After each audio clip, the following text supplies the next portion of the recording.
Hello ಹಾಲ್ ಇವತ್ತಿನ ವಿಡಿಯೋಲಿ simple ಆಗಿ ಬಿರಿಯಾನಿ ಗೊಜ್ಜು ಯಾವ ರೀತಿ ಮಾಡೋದನ್ನೋದು ನೋಡೋಣ.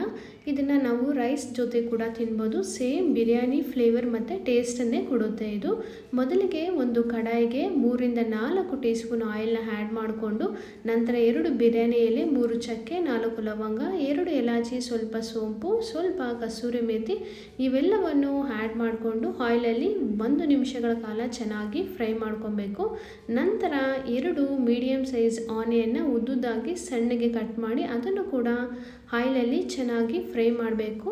ಆನಿಯನ್ ಚೆನ್ನಾಗಿ ಗೋಲ್ಡನ್ ಕಲರ್ ಬರಬೇಕು. ಅಲ್ಲಿನ ತನಕ ಸುಮಾರು 2-3 ನಿಮಿಷಗಳ ಕಾಲ ಆನಿಯನ್ನ ಫ್ರೈ ಮಾಡ್ಕೊಬೇಕು. ಆನಿಯನ್ ಚೆನ್ನಾಗಿ ಫ್ರೈ ಆದ ನಂತರ 1.5 ಟೀ ಸ್ಪೂನಷ್ಟು ಶುಂಠಿ ಬೆಳ್ಳುಳ್ಳಿ ಪೇಸ್ಟನ್ನು ಕೂಡ ನಾವು ಇದಕ್ಕೆ ಆ್ಯಡ್ ಮಾಡ್ಕೊಬೇಕು. ಶುಂಠಿ ಬೆಳ್ಳುಳ್ಳಿ ಪೇಸ್ಟ್ ಕೂಡ ಅಷ್ಟೇ ಹಸಿ ವಾಸನೆ ಹೋಗೋ ತನಕ ನಾವು ಆಯಿಲಲ್ಲಿ ಚೆನ್ನಾಗಿ ಫ್ರೈ ಮಾಡ್ಕೊಬೇಕು. ಇದು ಒಳ್ಳೆ ಫ್ಲೇವರ್ನ ಮತ್ತು ಟೇಸ್ಟನ್ನು ಈ ಬಿರಿಯಾನಿ ಗೊಜ್ಜಿಗೆ ಕೊಡುತ್ತೆ. ಅದರಿಂದ ಹಸಿ ವಾಸನೆ ಹೋಗೋ ತನಕ ಇದನ್ನು ಫ್ರೈ ಮಾಡ್ಕೊಬೇಕು. ನಂತರ 3-4 ಗ್ರೀನ್ ಚಿಲ್ಲೀಸನ್ನು ಕೂಡ ನಾವು ಆ್ಯಡ್ ಹೋಗಬೇಕು. ಈಗ ವಾಶ್ ಮಾಡಿ ಇಟ್ಕೊಂಡಂಥ 1/2 kg ಚಿಕನ್ನ ಕೂಡ ಇದಕ್ಕೆ ಆ್ಯಡ್ ಮಾಡ್ಕೊಬೇಕು. ಈಗ ಈ ಎಲ್ಲ ಇಂಗ್ರೀಡಿಯೆಂಟ್ಸು ಚಿಕನ್ಗೆ ಚೆನ್ನಾಗಿ ಅಡ್ಜಸ್ಟ್ ಆಗೋ ರೀತಿಯಲ್ಲಿ ನಾವು ಮಿಕ್ಸ್ ಮಾಡಿಕೊಂಡು ಚಿಕನ್ನ ಇದೇ ರೀತಿಯಾಗಿ 2-3 ನಿಮಿಷಗಳ ಕಾಲ ಮಿಕ್ಸ್ ಮಾಡ್ತಾ ನಾವು ಫ್ರೈ ಮಾಡ್ಕೊಬೇಕು. ಚೆನ್ನಾಗಿ ಎಲ್ಲವೂ ಮಿಕ್ಸ್ ಆಗಬೇಕು. ಅದೇ ರೀತಿಯಲ್ಲಿ ಫ್ರೈ ಆಗಬೇಕು. ಈಗ ರುಚಿಗೆ ತಕ್ಕಷ್ಟು ಸಾಲ್ಟನ್ನು ಕೂಡ ಸೇರಿಸ್ಕೊಂಡು 1 ಟೀ ಸ್ಪೂನಷ್ಟು ಚಿಲ್ಲಿ ಪೌಡರು, 1 ಟೀ ಸ್ಪೂನಷ್ಟು ಧನಿಯಾ ಪೌಡರು, ಅದೇ ರೀತಿಯಾಗಿ 1/4 ಟೀ ಸ್ಪೂನಷ್ಟು ಟರ್ಮರಿಕನ್ನು ಕೂಡ ಸೇರಿಸ್ಕೊಂಡು 2 ಟೀ ಸ್ಪೂನಷ್ಟು ಬಿರಿಯಾನಿ ಮಸಾಲೆನ ಕೂಡ ಆ್ಯಡ್ ಮಾಡ್ಕೊಬೇಕು. ಈ ಮಸಾಲೆಗಳೆಲ್ಲವೂ ಕೂಡ ಚಿಕನ್ಗೆ ಅಡ್ಜಸ್ಟ್ ಆಗೋ ರೀತಿಯಲ್ಲಿ ನಾವು ನೀಟಾಗಿ ಮಿಕ್ಸ್ ಮಾಡ್ಕೊಬೇಕು. ಈ ಮಸಾಲೆಗಳೊಂದಿಗೆ ಚಿಕನ್ನು ಚೆನ್ನಾಗಿ ಫ್ರೈ ಆಗಬೇಕು. ಇದೇ ರೀತಿಯಾಗಿ ನಾವು ಕಲಿಸ್ಕೊಳ್ತಾ ಸ್ವಲ್ಪ ಹೊತ್ತು ಚೆನ್ನಾಗಿ ಅದು ಮಸಾಲೆ ಹಿಡಿಯೋ ತನಕ ಫ್ರೈ ಮಾಡ್ಕೊಬೇಕು.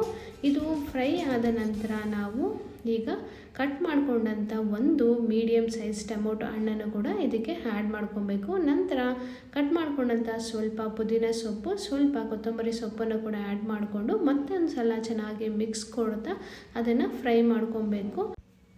ಆಯಿಲ್ ಬಿಡೋ ತನಕ ನಾವು ಅದನ್ನು ಫ್ರೈ ಮಾಡಿಕೊಂಡು ನಂತರ ವಾಟರ್ನ ಕೂಡ ಆ್ಯಡ್ ಮಾಡ್ಕೊಬೇಕು. ಇಲ್ಲಿ ವಾಟರ್ ಕೂಡ ಅಷ್ಟೇ ನಾವು ಬಿರಿಯಾನಿ ಗೊಜ್ಜು ತಿಕ್ಕಾಗಿ ಮಾಡ್ತಾ ಇರೋದ್ರಿಂದ ಸ್ವಲ್ಪವಾಗಿ ಅಷ್ಟೇ ಆ್ಯಡ್ ಮಾಡ್ಕೊಬೇಕು. ವಾಟರ್ನ ಆ್ಯಡ್ ಮಾಡ್ಕೊಂಡ ನಂತರ ಒಮ್ಮೆ ಮಿಕ್ಸ್ ಮಾಡಿಕೊಂಡು ಅದನ್ನು ಕೂಡ ಸ್ವಲ್ಪ ಹೊತ್ತು ಬಾಯ್ಲ್ ಆಗೋಕ್ಕೆ ಬಿಡಬೇಕು.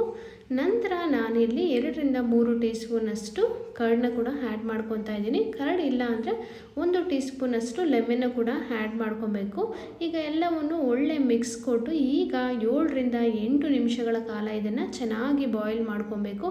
ಇದು ಚೆನ್ನಾಗಿ ಬಾಯ್ಲ್ ಆದ ನಂತರ ನಾನು ಲಾಸ್ಟಲ್ಲಿ 1 ಟೀ ಸ್ಪೂನಷ್ಟು ಗೀನ ಕೂಡ ಆ್ಯಡ್ ಮಾಡ್ತಾ ಇದ್ದೀನಿ.